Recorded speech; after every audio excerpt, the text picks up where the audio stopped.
היום נלמד על כלי שנקרא Follow Me, כלי מאוד נחמד, ונתחיל, הוא נמצא פה, זה האייקון שלו, ובואו נראה איך שהוא עובד. כדי להתחיל את העבודה אנחנו נמחק את האייקון של האדם שאנחנו רואים, שנועד לתת לנו איזשהו פרופורציות על המבנה שאנחנו מציירים, אבל כאן לא נחוץ לנו פרופורציות, נלחץ על הכפתור הימני של העכבר ועל Erase מחקנו אותו.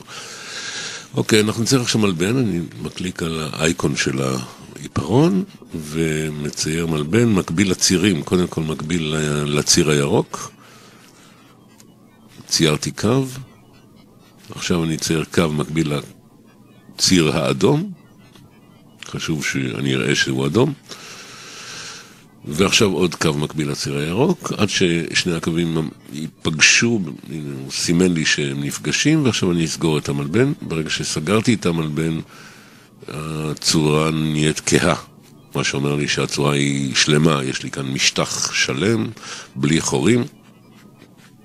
עכשיו אני אתן לו נפח, אני לוחץ על האייקון של כלי חדש, ואני לוחץ על האייקון של פוש פול, משוך דחוף, ואני פשוט ירים את המלבן הזה כדי לתת לו תלת מימד. הנה, נתתי לו תלת מימד, הרמתי אותו, ועכשיו אני אבחן אותו, אני אסובב אותו, את הקובייה, על ידי כך שאני לוחץ על הגלגל של העכבר, באמצע העכבר יש לי גלגל, אני לוחץ עליו, ואז אני יכול לשחק עם הצורה התלת מימדית, ולראות שהיא אכן מושלמת, אין בה פגמים.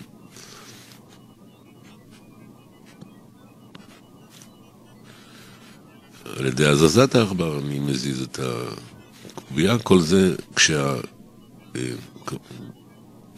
לחוץ. עכשיו אני אצייר מלבן קטן שיוצא מהקצה העליון, שוב במקביל לצירים, מקביל לקו הכחול, מקביל לקו האדום, סגרתי מלבן, הוא שינה את הצבע כך שאני יודע שהצורה סגורה. שוב אני לחץ על הגלגל של העכבר כדי לראות שהצורה בסדר ואין כאן שום פגמים. עכשיו אני אעשה קשת, אני לוחץ על אייקון של הקשת ואני אעשה קשת בצורה החדשה שהוספנו פה.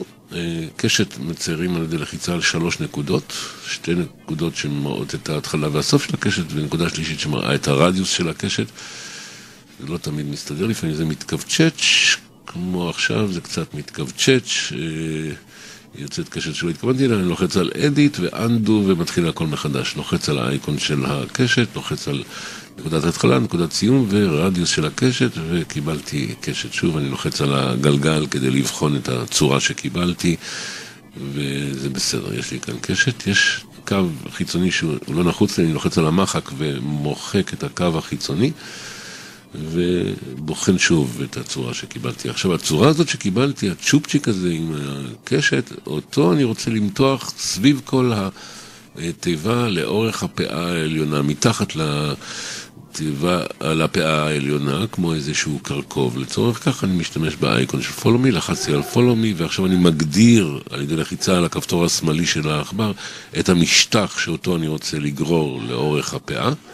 ברגע שלחצתי אני משחרר את הלחצן של העכבר, ועכשיו כל מה שנותר לי לעשות זה לסובב את האייקון של ה-Follow Me סביב הפאות, סביב הצלעות של הפאה שאני רוצה להקיף אותה. כן?